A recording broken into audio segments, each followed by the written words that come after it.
Hi, I'm Mary, a librarian and book reviewer with a focus on stories written for kids, tweens, and teens. Today I get to share with you this book called The Paper Bridge, written by Joël Véronque and Songsun Ratanavan.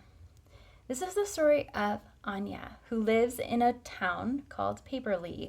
And as the name might suggest, everything is very light there. And on the few days a year when there's a huge wind that comes up, they have ways to keep themselves from getting blown away. But there is a town across the way called Forestly, and that's about everything that the people of Paperlee know about it. So when some wind comes up on days that the Paperlee residents do not expect, it seems that they may be coming from Forestly. But it requires one brave soul to venture into Forestly to determine exactly what is happening to be able to rescue Paperlee from the wild winds. And Anya is just that brave soul. So as she wanders across the abyss into Forestly, she discovers that the two lands aren't as different as they might seem, and there might be a way to make everyone happy without having been blown away. This story is a really interesting take on the Japanese art of kirigami, which is paper and cutting art. And this book really blends a lot of interesting paper art into the illustrations. So even the cutout on the outside has the element of paper art, of the cutting, of the kirigami, even just in the cover of the book.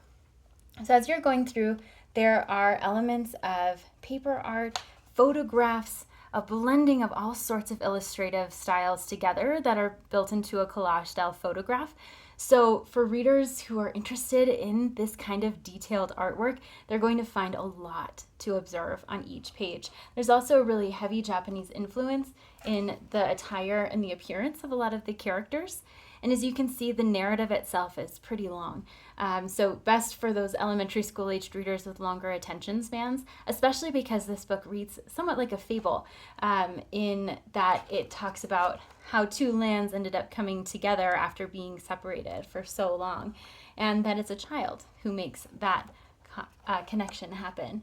So when readers are getting to know the story, they're going to be listening to the words, examining the illustrations, and perhaps might be inspired to create kirigami of their own. And as they're going through the story, there's so many elements to observe in each of the illustrations that readers will really enjoy getting to just take the time with each page. So better for a bedtime or home read as opposed to a larger classroom read because of all the details in the book. But it will inspire a lot of creative energy because there's so much unique nature to the illustrations and to the text itself. So it's a beautiful story of courage and friendship and problem solving that all revolves around one child character, and it blends really beautifully with a traditional Japanese art. If this sounds like a great fit for you or for someone you know, I hope you look for it wherever you get your books.